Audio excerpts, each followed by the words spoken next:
শুরুতেই জানিয়ে দেব ভোট কবে প্রধান উপদেষ্টার বরাতে জানালো বিএনপি। এবারে জানাবো অদৃশ্য শক্তির তৎপরতা দৃশ্যমান, নির্বাচনী সমাধান বললেন তারেক রহমান। এবারে জানাবো জুলাই সনদের আগেই নির্বাচন ট্রেন ছেড়ে দেওয়া ভুল সিদ্ধান্ত বললেন ডাক্তার তাহের। সর্বশেষ জানিয়ে দেব আন্তর্জাতিক সংবাদ, ইসরায়েলি হামলায় প্রধানমন্ত্রীর মৃত্যুর খবর নিশ্চিত করল ইয়েমেনের হুতিরা। এতক্ষণ শুনছিলেন সংবাদ শিরোনাম, এবারে বিস্তারিত। প্রধান উপদেষ্টার দপ্তর মোহাম্মদ ইউনূসের সঙ্গে রাষ্ট্রীয় অতিথি ভবন যমুনায় বৈঠক করেছে বিএনপি ৮ সদস্যের একটি প্রতিনিধি দল।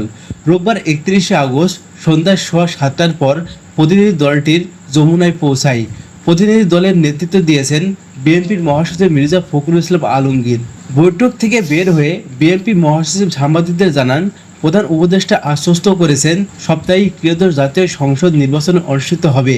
প্রধান উপদেষ্টা ডক্টর মোহাম্মদ ইউনূসের বরাত দিয়ে তিনি আরও বলেন, নির্বাচন নিয়ে ষড়যন্ত্রের বিষয়টি অমূলক। মির্জা ফখরুল জানান, পিআর পদ্ধতি নিয়ে ঐক্যমত্য কমিশনের সঙ্গে আলোচনা চলছে, তারা এ বিষয়ে জানাবে। চট্টগ্রাম বিশ্ববিদ্যালয়ের পরিস্থিতি নিয়ে জানান, স্থানীয় প্রশাসন কাজ করছে, আশা করি আজকে রাতের মধ্যে বিষয়টি সমাধান হয়ে যাবে।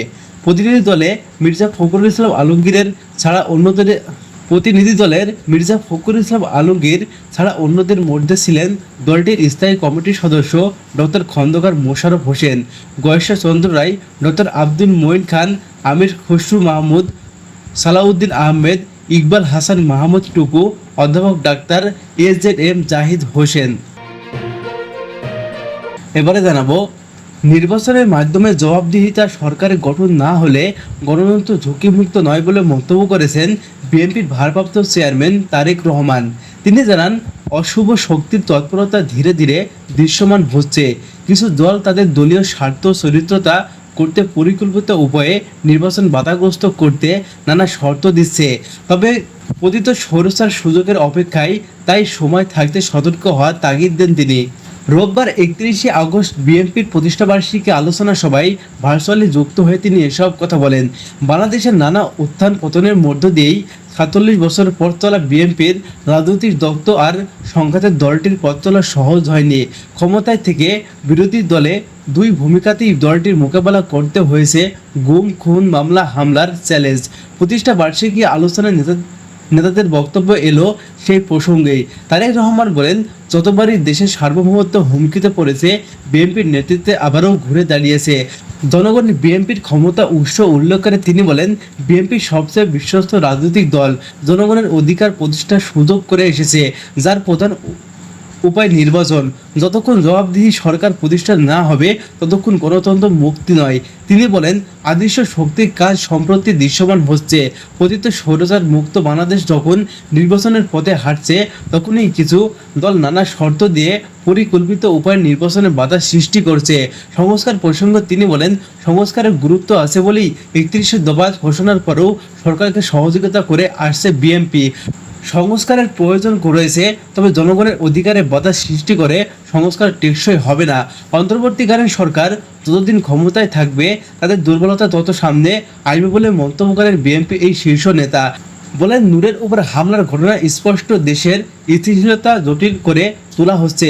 এখনো সময় আছে, সতর্ক হওয়া দরকার, পরাজিত শক্তির সুযোগের অপেক্ষায়। তারেক রহমান বলেন, বিএনপি মনে করে রাজনীতি মানের প্রতিশ্রুতির ভুলচুরি নয়, নিরাপদ দেশ নির্মাণ। নির্বাচনের মাধ্যমে দায়বদ্ধতা সরকার গঠন করা আহ্বান জানিয়ে তিনি বলেন, নির্বাচনের পর রাজনৈতিক সংকট সমাধান খোঁজা উচিত। অনুষ্ঠানে দলটির মহাসচিব মির্জা ফখরুল ইসলাম আলমগীর বলেন, বিএনপি একমাত্র দল যা দেশকে রক্ষা করতে পারে, পিআর না হলে নির্বাচন হবে না। এমন হুমকির প্রসঙ্গে তিনি বলেন, কারণ হুমকিতে দেশের মানুষ মাথানত করতে রাজি নয়।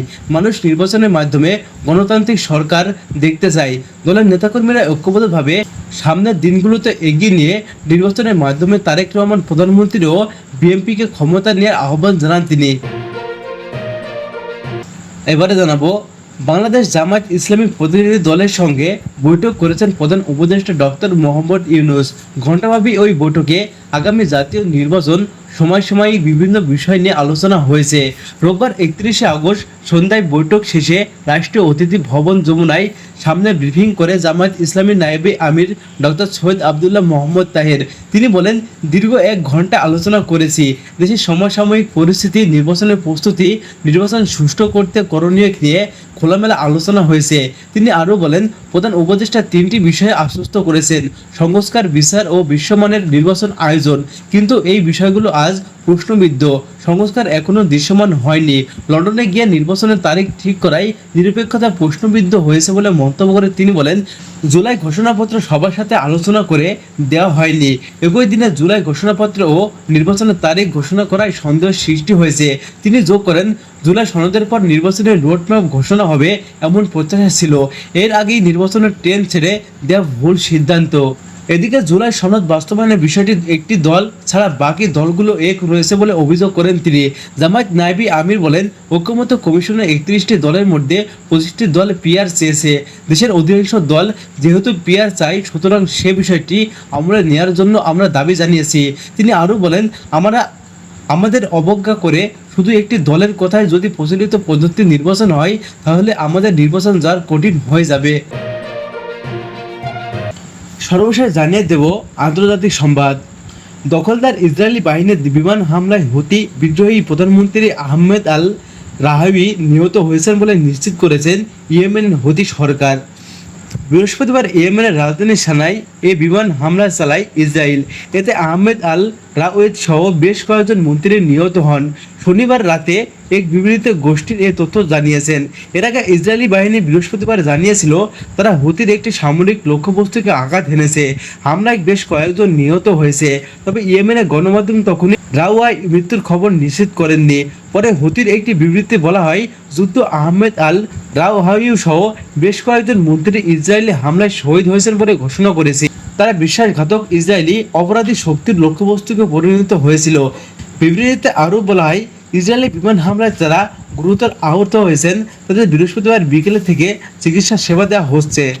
হুতির নেতৃত্বে সরকার প্রধানমন্ত্রী হিসেবে 2024 সালে আগস্ট থেকে দায়িত্ব পালন করে আসছিলেন আহমেদ আল রাহাউই। সর্বশেষ বুধবার সানায় হুতি ধর্ম মন্ত্রণালয়ের এক আয়োজনে তিনি উপস্থিত ছিলেন। এদিকে তার মৃত্যুর পর উপপ্রধানমন্ত্রী মোহাম্মদ আহমেদ তাহাকে ভারপ্রাপ্ত প্রধানমন্ত্রী হিসেবে নিয়োগ দেওয়ার ঘোষণা দিয়েছে হুতি সরকার। হুতির পক্ষ থেকে বলা হয়েছে, ইসরায়েলি এ ধরনের হামলা তাদের ফিলিস্তিনি সমর্থনকে সামরিক অভিযান থেকে বিরত রাখতে পারবে না।